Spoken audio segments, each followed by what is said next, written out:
Welcome to StackChart Spotlight. We are Steve Taylor and Garrett Brown. We are from Channel Program. Garrett, how's it going, man? It is going good, man. It's raining. Hope everybody had a great Mother's Day out there. It was the Yeah, mom and the dad marching to whatever she wanted done. we So it was we good. uh we we decided to make meatloaf. What did you guys do? Uh, we didn't make meatloaf. We cleaned the house. The kids cleaned the house for her. Uh So huh. at 3 and 5 years old, it's actually pretty impressive that what they were able I'm to sure. do. And she just chilled all day, had her mimosas. She sat. So that was pretty much it. Making a mom as comfortable and leisurely, not there as possible. Yep. So, Yeah. So my daughter wanted to make dinner, so she chose meatloaf. oh, okay. Grandma came over. So we had a nice little family get together, and uh, Nikki got to Nice. have several glasses of wine and kick her feet up, and not worry about cooking or cleaning or anything. The kids took care of it all yesterday. So I think you and I both had the same kind of idea, man. Yeah. Yeah. I've talked to a lot of people. I think it's about the baseline for a lot of us guys out there. So Hmm. it's not a problem at all. 364 days of the year, they handle the rest. Uh, you know, They sure so do. well, not So necessarily, but you know what I mean. we might as well do one nice thing for them, right? And that's Mother's Day. Yeah, just one, just one. Just one. So Yeah. tomorrow is a big day for channel program. Yes, yes. We Tomorrow got is for those who don't know, it's the MSP growth show that we are having, our first ever in Chicago. Um, so Yeah, we're going to talk yeah, all it's about M&A, mergers and acquisitions. And mhm, for some of you that might sound boring, but I promise no matter what size MSP you're running, you're going to learn something. And we've also got like a great panel of guests who I guess we're going to do like I'm going to call it speed dating, where you get to sit down with different M&A experts and determine is this the person or company that I want to work with to mhm. help me get my MSP whipped into shape, so that way we can start, making acquisitions or set ourselves up for a nice big multiplier when we get acquired. So Yeah. definitely, if you guys are in the Chicago area, it's free. There's no reason for you to not go to this tomorrow. So definitely Mhm. check that out. But let's worry about things that you can check out today, and that's the stack chart for application monitoring. So as you'll see here, the chart topper that I want to talk about today is Augment. Augment Yes. has a platform called Discover, and you'll see there's a bunch of vendors on here. And I just quick reminder, MSPs will add these applications to their Navistack, and sometimes they just might put something in the wrong category. So that's why you might see something that might feel out of place. So we're gonna fix that. But Cool. we're gonna talk about Augment today. We're gonna talk a little bit about Apica, and we're gonna talk about Netrio. These are Mhm. three application monitoring platforms where they might be monitoring local apps or SaaS apps. Yeah. Yeah. Um, yes, just kind of what you were saying, Steve, MSPs putting stuff in there. App monitoring is not, I mean, it could be all sorts of monitoring. It just depends on your perspective of, how you view it, because it's not just like a local process, it could be a Hmm. cloud or so. I think that's why we see what we see. There's nothing wrong with it. It's just, oh, okay, because there's other subcategories that have a very specific aspect to it. But I think that what we're looking at here, like Augment, you know, um, they're definitely monitoring these applications. They you say they discover them as well. Yeah. Yeah, so Augment Discover, it's actually a really neat little platform. I say little, like nobody's ever heard of them, but I mean they're one of the biggest SaaS monitoring platforms available for MSPs.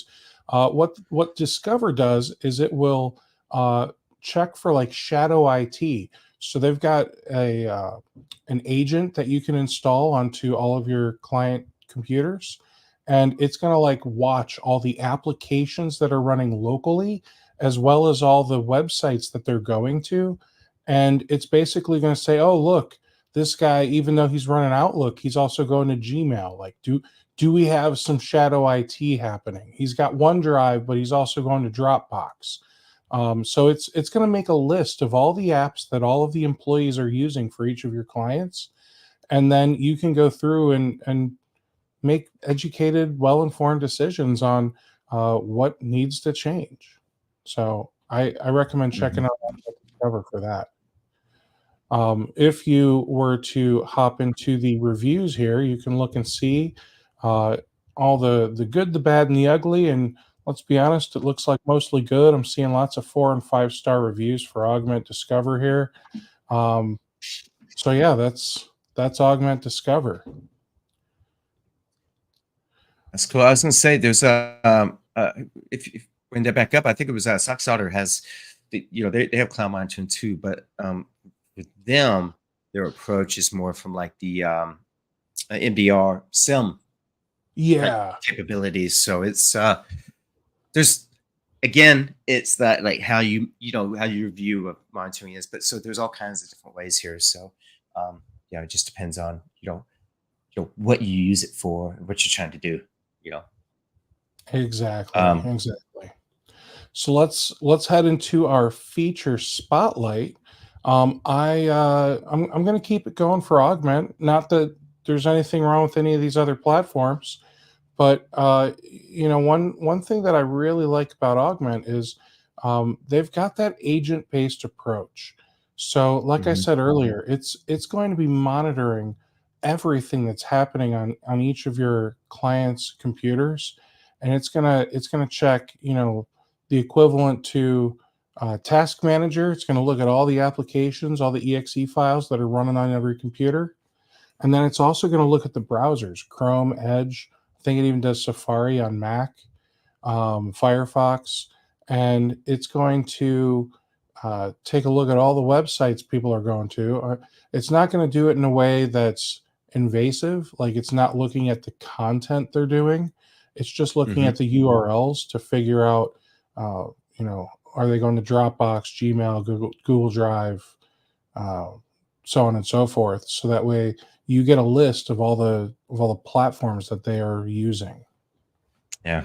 Yeah. And that's kind of stuff that matters because that's the stuff that comes out of left field and catches you off guard. I forgot who it was. I know who it was. Well, I'm not going to name check, but I believe it was a major vendor who have it. You know, they're known as their security aspect has been they're very well known. Very good Mhm. quality, and but I believe it was their employee, one of their employees on dev team or product team or whatever, was able to log into their personal Gmail and company account, and they accidentally downloaded something, and then that's pretty much how they were reached. So it's things like that where it's like, I guess it depends on who you are, but it's kind of like, why do we really need you to be on your personal stuff on the work computers then? So, Mhm. um, but it's the stuff that comes out of the blue. You just never know. In this particular aspect is what I'm for augment the shadow IT type stuff. So, but there's various ways, and other parallel examples for this across different types of app monitoring. So, but yeah, it's good to have that visibility. It's so important. Absolutely. All right. So let's talk about some different things that MSPs should be considering when looking at different application monitoring platforms. The first thing I think you should look at is the breadth of SaaS application coverage. You want to make Mhm. sure that this is monitoring a wide range of apps, whether it's, I mean, I said SaaS app coverage, but we want to make sure it's getting everything, like I said earlier, you want to make sure it's checking all the apps that are on the local desktop and all the SaaS applications that are being used, whether it's Office 365, Salesforce, Google Workspace, Dropbox, the list goes on, right? There's countless apps. I think these will even monitor if somebody's using Spotify, if you want to get that granular.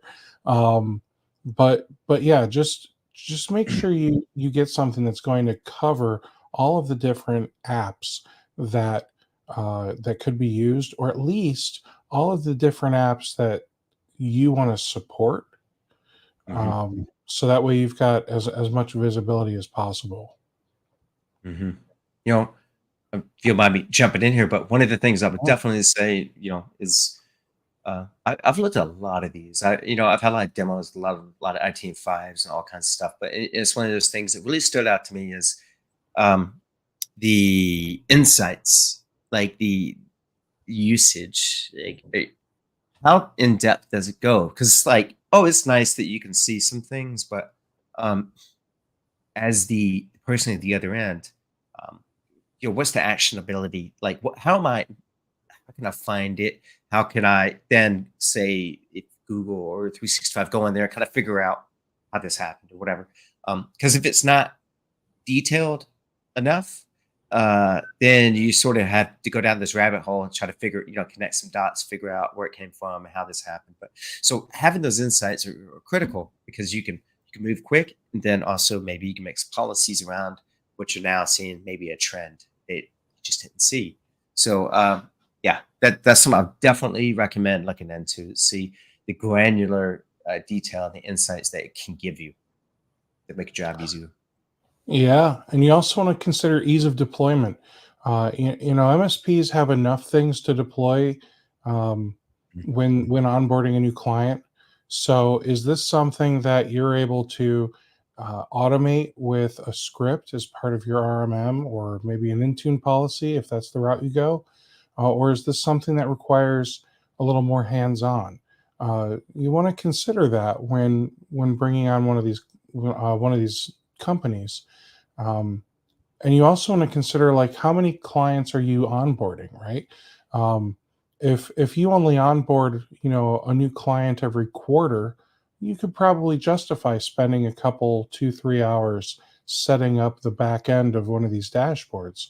But if you're onboarding several clients a month, or maybe one or two clients a week, um, that that admin time really starts to add up. Hmm. Yeah. You know what I would always look for in the deployment aspect there, Steve, was uh, I like the idea where I could have a script or something I could build into one of my RMM agents, uh, you know, whatever, like MSI or whatever it is. But I like that where it just dials home and it sets it up. So Mhm. there's a lot there with especially packaging it with an agent that's already existing or updating the agent to do it. So because a lot of the RMMs allow that, and a lot of these guys allow themselves to be done like that manner too. So that's what I look for as well, because I'm already doing it. Just roll it up into it. Yep. And then reporting and dashboards, you want to make sure that you're getting the right insights. So earlier you talked about making sure you're getting, um, you know, detailed visibility into the platform, but you also want to make sure that the reports are usable. Yeah. Depending on what information you need to provide to the client, or maybe if this is something where you're doing some type of compliance, you need to make sure that these reports are going to meet your standards. Yeah. And Yeah. again, you Um, don't want to do a bunch of extra work redoing reports on your own. oh yeah. Yeah. I mean, because those reports, we get QBRs and stuff. It might be something you want to pull up, you know, give you justification for saying, hey, really want to do this, or we need to buy a new appliance, or we need to upgrade a service. Like they come in handy because there's all kinds of use cases that you can make from data like this. And you guys know that. It's not something I have to tell you, but it is something that you do have to think about, especially when you're marketing and you're in sales. So it's something that you know, is a very good thing to have in your tool set. Yes. Um, I'd say the other thing too, integrations. all day long, baby, integrations. So, because yeah, you just the more data, the more insights. That's really all there is to it. Yeah, you want it to integrate with your PSA, maybe your RMM.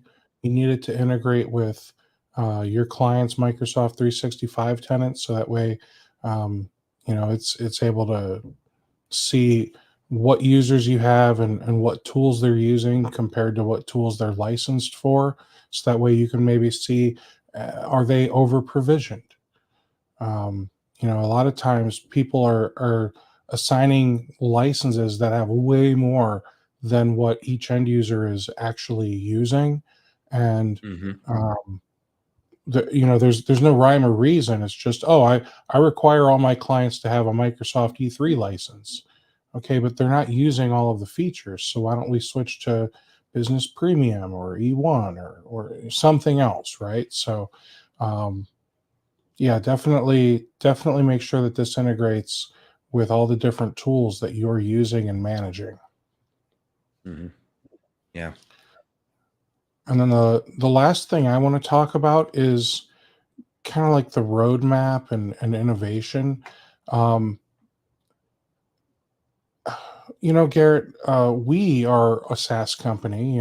We've got the channel program platform, and I'm learning that uh, it's hard to have a roadmap because it's real easy for the CEO to see a shiny new object or think of a new feature or get an idea from a whole bunch of partners and want to pivot, and that's okay.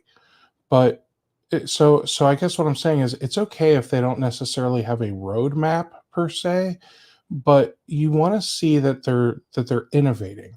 So look and see that there's a change log and see, how often do they iterate? Do they have a new version coming out every 2 weeks, every 6 weeks, or has it been 6 months since they last had an update to the platform, and does it feel like it's stagnating? Um, that's my 2 cents. I'd love to hear your thoughts on that.